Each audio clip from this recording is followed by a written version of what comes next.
We've come a long way since the 1960s and 70s, when talking about contraception, menopause, and other women's health topics was considered taboo.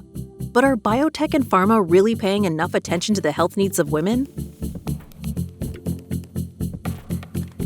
You might be surprised to hear that only 2% of products in the biotech pipeline and only 2% of all venture capital investment dollars are in women's health products.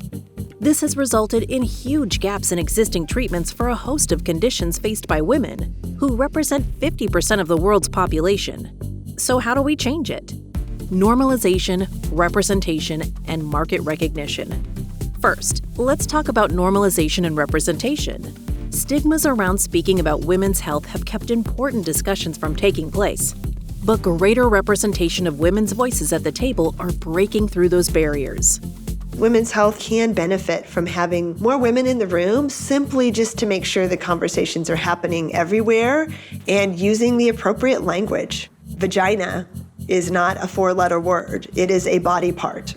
It is part of the anatomy. And using the right language right away, just like we do in any other therapeutic category, really makes the whole conversation more accessible. Next, let's talk about market potential. Women represent an enormous market and are a great investment bet.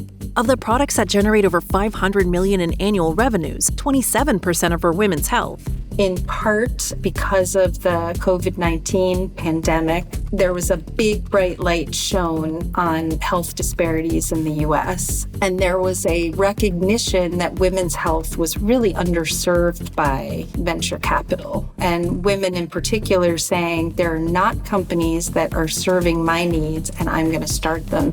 It will take years to close the gaps in developing medical treatments for women. But as more women speak up about their health needs, and as female leadership in biotech and venture funds increases, we can all look forward to seeing more innovation in women's health.